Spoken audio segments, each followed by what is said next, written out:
ಪ್ರಿಯ ವಿದ್ಯಾರ್ಥಿಗಳೇ, ಮಾಸ್ಟರ್ ಮೈಂಡ್ಗೆ ಸ್ವಾಗತ. ನಾನು ಆಯಿಷಾ. ಇಂದು ನಾವು ಎಲ್ಲ ನಾಗರಿಕ ಸೇವಾ ಪರೀಕ್ಷೆಗಳಲ್ಲಿ ಒಂದು ಬಹುಮುಖ್ಯ ವಿಷಯವಾಗಿರುವಂತಹ ಸಂವಿಧಾನದ ಬಗೆಗಿನ ಬಹು ಆಯ್ಕೆಯ ಪ್ರಶ್ನೆಗಳಿಗೆ ಉತ್ತರಿಸುತ್ತಾ ವಿಡಿಯೋ ಮೂಲಕ ಈ ಉತ್ತರ ಏನು ಅನ್ನೋದನ್ನು ನೋಡೋಣ. ಸಂವಿಧಾನ ತುಂಬ ಇಂಪಾರ್ಟೆಂಟ್ ವಿಚಾರ ಅನ್ನೋದು ಎಲ್ರಿಗೂ ಗೊತ್ತು. ಆದರೆ ಇಲ್ಲಿ ಪ್ರಶ್ನೆಗಳು ತುಂಬ ಸರಳವಾಗಿದೆ. ಆದ್ರೂ ಆಪ್ಷನ್ಸ್ ನೋಡಿದಾಗ ಕೆಲವೊಮ್ಮೆ ಕನ್ಫ್ಯೂಸ್ ಆಗುತ್ತೆ. ಸಂವಿಧಾನದ ಒಂದು ಕಾನ್ಸ್ಟಿಟ್ಯೂಷನ್ನ MCQsನ ವೈಶಿಷ್ಟ್ಯವೇ ಅದು. ಎಲ್ಲ ಗೊತ್ತಿರುತ್ತೆ, ಆಮೇಲೆ ಒಂದು ಸಣ್ಣ ಕನ್ಫ್ಯೂಷನ್ ಶುರು ಆಗುತ್ತೆ. ಅದಕ್ಕೋಸ್ಕರ ಒಂದು ಕ್ಲಾರಿಟಿಗೋಸ್ಕರ ಈ ಒಂದು ವಿಡಿಯೋ ಸರಣಿನ ನಮ್ಮ ಮಕ್ಕಳಿಗೋಸ್ಕರ, ನಮ್ಮ ವಿದ್ಯಾರ್ಥಿಗಳಿಗೋಸ್ಕರ ಮಾಡ್ತಾ ಇದ್ದೀವಿ. ಸೊ ನಮ್ಮ ಇವತ್ತು ಪ್ರಥಮ ಕಂತಿನ ಮೊದಲನೇ ಪ್ರಶ್ನೆ ಏನು ಅನ್ನೋದನ್ನು ನೋಡೋಣ. ಪ್ರಶ್ನೆ 1. ರಾಜ್ಯದ ಮುಖ್ಯಮಂತ್ರಿಗಳನ್ನು ಈ ಕೆಳಗಿನ ಯಾರು ನೇಮಕ ಮಾಡುತ್ತಾರೆ? ಪ್ರಧಾನಿ ನೇಮಕ ಮಾಡುತ್ತಾರೋ, ರಾಷ್ಟ್ರಪತಿ, ರಾಜ್ಯಪಾಲ ಅಥವಾ ವಿಧಾನಸಭೆ ಮತ್ತು ವಿಧಾನ ಪರಿಷತ್ತಿನ ಸದಸ್ಯರು? ಇಲ್ಲಿ ಪ್ರಶ್ನೆ ನಿಜವಾಗ್ಲೂ ಕಾಡೋಕ್ಕೆ ಶುರುವಾಗುತ್ತೆ. ಪ್ರಧಾನಿಯವರೇ ಮಾಡಿರಬಹುದಾ? ಆಮೇಲೆ ಇಲ್ಲ, ಕರೆಕ್ಟ್, ಓಕೆ. ಹಾಗಿದ್ರೆ ರಾಷ್ಟ್ರಪತಿಯವರಾಗಿರ್ಬಹುದಾ, ರಾಜ್ಯಪಾಲರಾಗಿರ್ಬೋದಾ, ಅಥವಾ ಮಂತ್ರಿಮಂಡಲ ಅಂದ್ರೆ ಏನು? ಇಲ್ಲಿ ಇದರಲ್ಲಿ ರಾಜ್ಯಕ್ಕೆ ಸಂಬಂಧಪಟ್ಟಾಗೆ ವಿಧಾನಸಭೆ ಮತ್ತು ವಿಧಾನ ಪರಿಷತ್ತಿನ ಸದಸ್ಯರು ಅವ್ರು ಮಾಡೋದಾಗಿರ್ಬೋದಾ, ಅಲ್ಲಿ ಬಹುಮತದ ಪ್ರಕಾರ ಮಾಡೋದಾಗಿರ್ಬೋದಾ? ಈ ರೀತಿ ಬೇರೆ ಬೇರೆ ರೀತಿಯ ಪ್ರಶ್ನೆಗಳು ನಮಗೆ ಉಂಟಾಗ್ತದೆ. ಆದರೆ ಇಲ್ಲಿ ಸರಿಯಾದ ಉತ್ತರ ರಾಜ್ಯಪಾಲರು. ಮೂರನೇ ಉತ್ತರ ಸರಿ. ಈ ರಾಜ್ಯಪಾಲರು ರಾಜ್ಯದ ಮುಖ್ಯಮಂತ್ರಿಗಳನ್ನು ನೇಮಿಸುವಂತಹ ಒಂದು ಅಧಿಕಾರವನ್ನು ಹೊಂದಿರ್ತಾರೆ. 164ನೇ ವಿಧಿಯ ಪ್ರಕಾರ, ಆರ್ಟಿಕಲ್ 164ನೇ ವಿಧಿಯ ಪ್ರಕಾರ ರಾಜ್ಯಪಾಲರ ಹಕ್ಕು ಇದು. ಆದರೆ ಅವರು ಇಷ್ಟ ಬಂದಂಗೆ, ಅವ್ರಿಗೆ ಅವರ ಫ್ರೆಂಡ್ಶಿಪ್ನಲ್ಲಿ ಯಾರೋ ಇಷ್ಟ ಬಂದಂಗೆ ಅವರು ಮುಖ್ಯಮಂತ್ರಿ ನೇಮಿಸಲಿಕ್ಕಾಗಲ್ಲ. ವಿಧಾನಸಭೆಯಲ್ಲಿ ಬಹುಮತ ಪಡೆದ ಪಕ್ಷದ ನಾಯಕನನ್ನೇ ಅವ್ರು ನೇಮಿಸೋದು. ಆದರೆ ನೇಮಿಸೋ ಅಧಿಕಾರ ಇರೋದು ರಾಜ್ಯಪಾಲರಿಗೆ ಅಂತ ಇದರ ಅರ್ಥ. ಆದರೆ ಕೆಲವೊಮ್ಮೆ ಯಾವುದೇ ಪಕ್ಷ ವಿಧಾನಸಭೆಯಲ್ಲಿ ಬಹುಮತ ಪಡೆಯಲು ವಿಫಲ ಆದರೆ ಅವ್ರೇನು ಮಾಡ್ತಾರೆ, ತಮ್ಮ ವಿವೇಚನಾಧಿಕಾರವನ್ನು ಉಪಯೋಗಿಸಿ ಮುಖ್ಯಮಂತ್ರಿಯನ್ನು ನೇಮಕ ಮಾಡಬಹುದು. ಅಂದರೆ ವಿಧಾನಸಭೆಯಲ್ಲಿ ಸ್ಪಷ್ಟ ಬಹುಮತ ಪಡೆಯೋದಿಲ್ಲ ಅಂತ ಅಂದ್ಕೊಳ್ಳೋ ಒಂದು ಕನ್ಫ್ಯೂಷನ್ ಇದೆ, ಸ್ಪಷ್ಟ ಬಹುಮತ ಎಲ್ಲೂ ಇಲ್ಲ ಅಂತ ಇದ್ದಾಗ ಯಾವ ಪಕ್ಷ ವಿಧಾನಸಭೆಯಲ್ಲಿ ಬಹುಮತ ಸಾಬೀತುಪಡಿಸುವಂತಹ ಅರ್ಹತೆ ಇದೆ ಅಂತ ಅವ್ರಿಗೆ ಅನಿಸುತ್ತೆ, ಅವರನ್ನು ರಾಜ್ಯಪಾಲರು ಮುಖ್ಯಮಂತ್ರಿಯನ್ನಾಗಿ ನೇಮಿಸ್ತಾರೆ. ಸೊ ಇದು ಒಂದು. ಹಾಗೆಯೇ ಮುಖ್ಯಮಂತ್ರಿಗಳ ಸಲಹೆ ಮೇರೆಗೆ ಅವ್ರ ನಂತರ ಇತರೆ ಮಂತ್ರಿಗಳನ್ನು ಕೂಡ ಅವ್ರು ನೇಮಿಸುವಂಥದ್ದು. ಸೊ ನೇಮಿಸುವಂಥದ್ದು ಯಾರು? ರಾಜ್ಯಪಾಲರು. ನಮ್ಮ ಮುಂದಿನ ಪ್ರಶ್ನೆ 2. ಈ ಕೆಳಗಿನ ಹೇಳಿಕೆಗಳಲ್ಲಿ ಯಾವುದು ಸರಿಯಾಗಿದೆ? ರಾಜ್ಯ ಸರ್ಕಾರದ ಕಾರ್ಯಾಂಗೀಯ ಅಧಿಕಾರಗಳು ರಾಜ್ಯಪಾಲರ ಹೆಸರಿನಲ್ಲಿ ನಡೆಯುತ್ತವೆ, ಆದರೆ ನೈಜ ಕಾರ್ಯಾಂಗ ಮಾತ್ರ ಮುಖ್ಯಮಂತ್ರಿಗಳೇ ಆಗಿರುತ್ತಾರೆ. ಹೇಳಿಕೆ ಸಿ. ರಾಜ್ಯ ಸರ್ಕಾರದ ಸಾಂವಿಧಾನಿಕ ಮುಖ್ಯಸ್ಥರು ರಾಜ್ಯಪಾಲಕರಾಗಿರುತ್ತಾರೆ. ಹೇಳಿಕೆ ಡಿ. ಆದರೆ ನೈಜ ಮುಖ್ಯಸ್ಥರು ಮುಖ್ಯಮಂತ್ರಿಗಳೇ ಆಗಿರುತ್ತಾರೆ. ಇಲ್ಲೊಂದು ಸ್ವಲ್ಪ ಕನ್ಫ್ಯೂಷನ್ ಆಗುತ್ತೆ. ಏನಿದು? ರಾಜ್ಯಪಾಲರ ಹೆಸರಿನಲ್ಲಿ ನಡೆಯುತ್ತವೆ, ನೈಜ ಕಾರ್ಯಾಂಗ ಅಂತ ಬರುತ್ತೆ, ಆಮೇಲೆ ಮುಖ್ಯಸ್ಥರು ಅಂತ ಬರುತ್ತೆ, ಆಮೇಲೆ ನೈಜ ಮುಖ್ಯಸ್ಥರು ಅಂತ ಬರುತ್ತೆ. ಹಾಗಾಗಿ ಇಲ್ಲಿ ಆಪ್ಷನ್ ನೋಡೋಣ. 1. ಹೇಳಿಕೆ AB ಸರಿಯಾಗಿದೆ, ಆದರೆ CD ತಪ್ಪಾಗಿದೆ. 2. ಹೇಳಿಕೆ ABC ಸರಿಯಾಗಿದೆ, ಆದರೆ D ತಪ್ಪಾಗಿದೆ. 3. ಎಲ್ಲ ಹೇಳಿಕೆಗಳು ತಪ್ಪಾಗಿದೆ. 4. ಎಲ್ಲ ಹೇಳಿಕೆಗಳು ಸರಿಯಾಗಿದೆ. ಇದರ ಸರಿಯಾದ ಉತ್ತರ ಎಲ್ಲ ಹೇಳಿಕೆಗಳು ಸರಿಯಾಗಿದೆ. ಸಂವಿಧಾನದ 154ನೇ ವಿಧಿಯ ಪ್ರಕಾರ, ಆರ್ಟಿಕಲ್ 154, ಈ ವಿಧಿಯ ಪ್ರಕಾರ ರಾಜ್ಯದ ಎಲ್ಲ ಕಾರ್ಯನಿರ್ವಾಹಕ ಅಧಿಕಾರಿಗಳನ್ನು ರಾಜ್ಯಪಾಲರ ಹೆಸರಿನಲ್ಲೇ ನಡೆಸಲಾಗ್ತದೆ. ಆದರೆ ನೈಜ ಕಾರ್ಯಾಂಗ ಮಾತ್ರ ಮುಖ್ಯಮಂತ್ರಿಗಳೇ ಆಗಿರ್ತಾರೆ. ಹೇಗೆ ಅಂತ ಹೇಳಿದರೆ, ರಾಜ್ಯಪಾಲರು ಈ ಅಧಿಕಾರಿಗಳನ್ನು ರಾಜ್ಯ ಮಂತ್ರಿಮಂಡಲದ ಸಲಹೆ ಮೇರೆಗೆ ಚಲಾಯಿಸುವಂಥದ್ದು. ಓಕೆ, ಹಾಗಾಗಿ ಮುಖ್ಯಮಂತ್ರಿಗಳೇ ಆಗಿರ್ತಾರೆ. ಇಲ್ಲಿ ಕೂಡ ಸಿ ಹೇಳಿಕೆ ಕೂಡ ಅಷ್ಟೇ. ರಾಜ್ಯ ಸರ್ಕಾರದ ಸಾಂವಿಧಾನಿಕ ಮುಖ್ಯಸ್ಥರು ರಾಜ್ಯಪಾಲರಾಗಿರ್ತಾರೆ, ಆದರೆ ನೈಜ ಮುಖ್ಯಸ್ಥರು ಮುಖ್ಯಮಂತ್ರಿಗಳೇ ಆಗಿರ್ತಾರೆ. ಹಾಗಾಗಿ ಇಲ್ಲಿ ಎಲ್ಲ ಹೇಳಿಕೆಗಳು ಸರಿಯಾಗಿದೆ. ನಮ್ಮ ಪ್ರಶ್ನೆ 3 ಏನು ಅಂತ ನೋಡೋಣ. ಭಾರತದ ಸರ್ವೋಚ್ಚ ನ್ಯಾಯಾಲಯವು ಪ್ರಥಮವಾಗಿ ಎಲ್ಲಿ ಸ್ಥಾಪಿತವಾಯಿತು? A. Delhi, B. Calcutta, C. Madras, D. Uttarakhand. ಸರಿಯಾದ ಉತ್ತರ ಯಾವುದು ಅಂತ ಯೋಚನೆ ಮಾಡಿ. ಕೆಲವರ ತಲೆ ದೆಹಲಿಗೆ ಓಡ್ಬೋದು, ಕೆಲವರ ತಲೆ ಮದ್ರಾಸ್ಗೆ ಹೋಗ್ಬೋದು, ಆದರೆ ಸರಿಯಾದ ಉತ್ತರ ಕಲ್ಕತ್ತಾ. ಕಲ್ಕತ್ತಾದ ಫೋರ್ಟ್ ವಿಲಿಯಂನಲ್ಲಿ ಮೊದಲ ಸುಪ್ರೀಂ ಕೋರ್ಟ್ ಸ್ಥಾಪನೆಯಾಯಿತು. ಎಷ್ಟನೇ ಇಸವಿಯಲ್ಲಿ ಅಂತ ಹೇಳಿದರೆ 1774ರಲ್ಲಿ.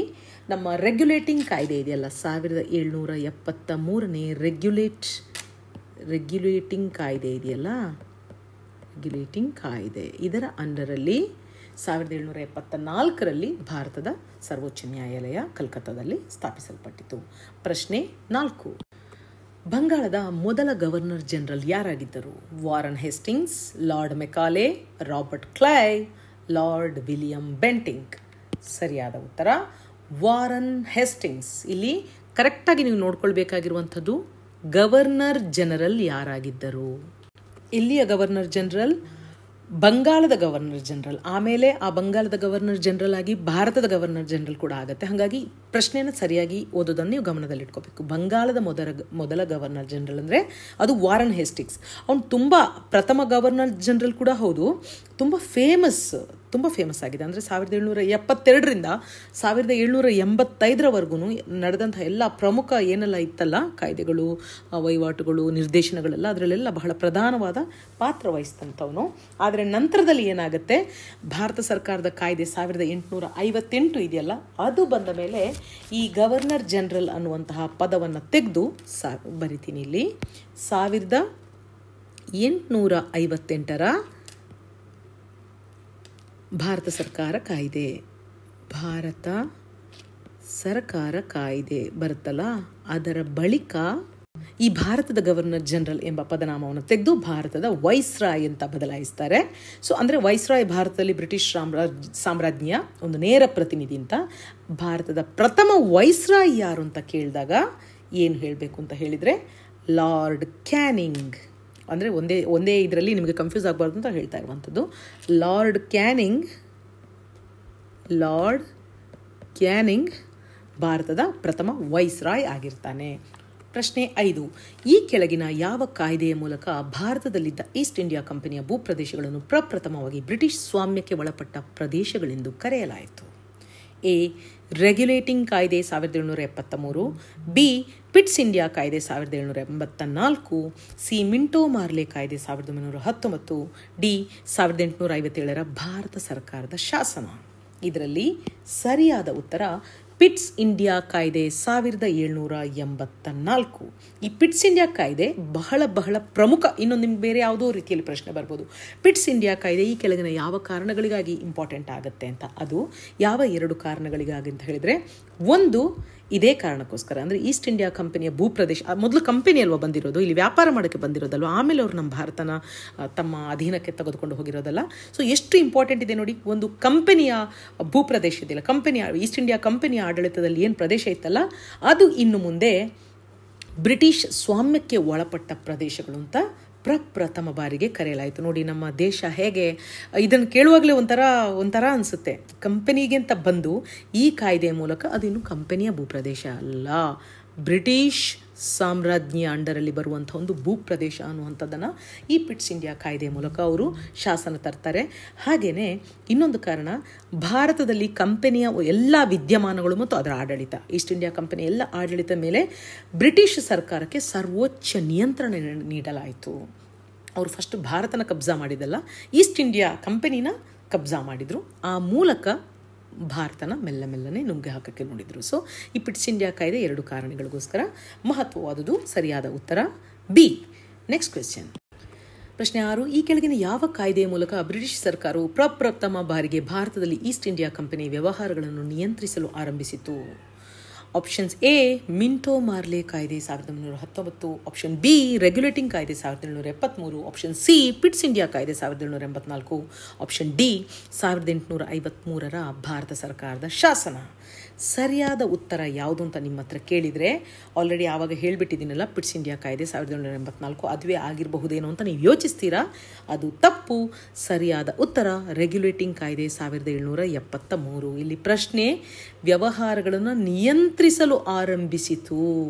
1770ರ ರೆಗ್ಯುಲೇಟಿಂಗ್ ಕಾಯ್ದೆಯನ್ನು ಜಾರಿಗೆ ತರುವುದರ ಮೂಲಕ ಈಸ್ಟ್ ಇಂಡಿಯಾ ಕಂಪನಿ ವ್ಯವಹಾರಗಳನ್ನು ನಿಯಂತ್ರಿಸಲು ಆರಂಭಿಸಿತು. ನಂತರ ಏನು ಮಾಡುತ್ತೆ, ಪಿಟ್ ಇಂಡಿಯಾ ಕಾಯ್ದೆಯನ್ನು ತಂದು ಬರೇ ನಿಯಂತ್ರಣ ಮಾತ್ರ ಅಲ್ಲ, ಸಂಪೂರ್ಣವಾಗಿ ಜಸ್ಟ್ ನಿಯಂತ್ರಣ, ವ್ಯವಹಾರಗಳನ್ನು ಸಣ್ಣ ಮಟ್ಟಿಗೆ ನಿಯಂತ್ರಿಸಲು ಪ್ರಾರಂಭಿಸೋದಲ್ಲ, ಪಿಟ್ಸ್ ಇಂಡಿಯಾ ಕಾಯ್ದೆಯಲ್ಲಿ ಸಂಪೂರ್ಣವಾಗಿ ಅದರ ಸರ್ವೋಚ್ಚ ನಿಯಂತ್ರಣವನ್ನು ಪಡ್ಕೊಳ್ಳುತ್ತೆ. ಸೊ ಪ್ರಥಮ ಬಾರಿಗೆ ನಿಯಂತ್ರಿಸಲಿಕ್ಕೆ ಪ್ರಾರಂಭಿಸಿರುವಂಥದ್ದು ರೆಗ್ಯುಲೇಟಿಂಗ್ ಕಾಯ್ದೆಯ ಮೂಲಕ. ಇಲ್ಲಿ ನಿಮಗೆ ಯಾವುದೇ ಕನ್ಫ್ಯೂಷನ್ ಇರಕೂಡದು. ಯಾಕಂದರೆ ನೀವೊಂದು ಈ ಕಾನ್ಸ್ಟಿಟ್ಯೂಷನನ್ನು ಕಲಿಯುವಾಗ ನೀವು ಫೀಲ್ ಮಾಡಿಕೊಂಡು ಓದಬೇಕು. ಯಾಕಂತ ಹೇಳಿದರೆ ಒಂದು ವ್ಯಾಪಾರಕ್ಕೆ ಬಂದ ಕಂಪನಿ ಹೇಗೆ ನಮ್ಮ ಭಾರತದಂಥ ದೇಶವನ್ನು ಆಳಲಿಕ್ಕೆ ಶುರು ಮಾಡಿತು ಅನ್ನೋ ಒಂದು ಫೀಲಿಂಗಲ್ಲಿ ಓದಲಿಕ್ಕೆ ಶುರು ಮಾಡಿದಾಗ ನಿಮಗೆ ಆ ಕನ್ಫ್ಯೂಷನ್ ಕ್ರಿಯೇಟ್ ಆಗೋದಿಲ್ಲ. ನಮ್ಮ ಮುಂದಿನ ಪ್ರಶ್ನೆ, ಸರ್ಕಾರಿ ಸೇವೆಗಾಗಿ ಸ್ಪರ್ಧಾತ್ಮಕ ಪರೀಕ್ಷೆಗಳನ್ನು ಜಾರಿಗೆ ತಂದ ಶಾಸನ ಯಾವುದು? ಯಾವುದು? ಎ ಚಾರ್ಟರ್ ಕಾಯ್ದೆ 1853, ಬಿ ರೆಗ್ಯುಲೇಟಿಂಗ್ ಕಾಯ್ದೆ 1773, ಸಿ ಮಿಂಟೋ ಮಾರ್ಲೆ ಶಾಸನ 1919, ಡಿ 1935 ಭಾರತ ಸರ್ಕಾರದ ಕಾಯ್ದೆ. ಸರಿಯಾದ ಉತ್ತರ ಚಾರ್ಟರ್ ಕಾಯ್ದೆ 1853. ಈ ಚಾರ್ಟರ್ ಕಾಯ್ದೆ ಇದೆಯಲ್ಲ, ಇದು 1793ರಿಂದ 1853ರವರೆಗೆ ಏನು ಬ್ರಿಟಿಷ್ ಸಂಸತ್ತಿನಿಂದ ಹೊರಡಿಸಲ್ಪಟ್ಟಂತಹ ಚಾರ್ಟರ್ ಕಾಯ್ದೆಗಳಲ್ಲಿ ಇದು ಒಂದು ಕೊನೆಯ ಕಾಯ್ದೆ, ಈ 1853ರ ಕಾಯ್ದೆ. ಸೊ ಇದು ಕೂಡ ಭಾರತ ಸಂವಿಧಾನದ ಬೆಳವಣಿಗೆಗೆ ಬಹಳ ಪ್ರಮುಖವಾದಂಥ ಒಂದು ಕಾಯ್ದೆಯಾಗಿದ್ದು, ಈ ಕಾಯ್ದೆಯ ನಂತರದಲ್ಲೇ ಭಾರತದಲ್ಲಿ ಸಂಸದೀಯ ಪದ್ಧತಿ ಪ್ರಾರಂಭವಾಗುತ್ತದೆ. ಸಂಸದೀಯ ಪದ್ಧತಿ, ಇವಾಗಿನ ನಮ್ಮ ಸಂಸದೀಯ ಪದ್ಧತಿ ಏನಿದೆಯಲ್ಲ, ಅದರ ಬೀಜ ಕುರುಹುಗಳು ಈ ಒಂದು ಕಾಯ್ದೆಯ ಮೂಲಕ ಬರ್ತದೆ, ಸಂಸದೀಯ ಪದ್ಧತಿ. ಹಾಗೆಯೇ ಇನ್ನೊಂದು ಇಂಪಾರ್ಟೆಂಟ್ ಏನಂತ ಹೇಳಿದರೆ, ನಮ್ಮ ಪ್ರಶ್ನೆಗೆ ಸಂಬಂಧಿಸಿರುವಂಥದ್ದು, ಈ ಕಾಯ್ದೆ ಮುಕ್ತ ಸ್ಪರ್ಧಾತ್ಮಕ ಪರೀಕ್ಷೆಗಳ ಮೂಲಕ ಸರ್ಕಾರಿ ಸೇವೆಗೆ ಅಭ್ಯರ್ಥಿಗಳನ್ನು ಆಯ್ಕೆ ಮಾಡುವಂತಹ ಒಂದು ಪದ್ಧತಿಗೆ ಒಂದು ಅವಕಾಶ ನೀಡುತ್ತೆ. ಇದರ ಕಾರಣದಿಂದನೇ ಭಾರತೀಯರಿಗೆ ಕೂಡ ಉನ್ನತ ನಾಗರಿಕ ಸೇವೆಗಳಿಗೆ ನೇಮಕಗೊಳ್ಳುವಂಥ ಅವಕಾಶ ಸಿಕ್ಕಿರುವಂಥದ್ದು.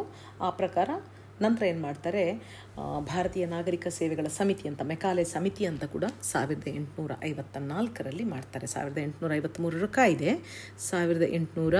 1854ರಲ್ಲಿ ಮೆಕಾಲೆ ಸಮಿತಿ ಅಂತ ಕೂಡ ಮಾಡ್ತಾರೆ. ಸೊ ಇದಿಷ್ಟು ಇಂಪಾರ್ಟೆಂಟ್ ಕ್ವೆಶ್ಚನ್ಸ್. ಯಾಕಂದರೆ ನಮಗೆಷ್ಟು ಗೊತ್ತಿದೆ ಅಂತ ಹೇಳಿದ್ರು ಆಪ್ಷನ್ ನೋಡ್ತಾ ಇದ್ದಂಗೆ ಕನ್ಫ್ಯೂಸ್ ಆಗೋದು. ಈ ಕಾನ್ಸ್ಟಿಟ್ಯೂಷನ್ ಅದು ಬೇಸಿಕ್, ಆ ಸ್ಟಾರ್ಟಿಂಗ್ ಚಾಪ್ಟರ್ಗಳಿದೆಯಲ್ಲ ಅದರ ಒಂದು ಲಕ್ಷಣ. ಅದಕ್ಕೋಸ್ಕರ ಈ ಒಂದು ಬಹು ಆಯ್ಕೆ ಪ್ರಶ್ನೆಗಳನ್ನು ಕೊಟ್ಟಿರುವಂಥದ್ದು.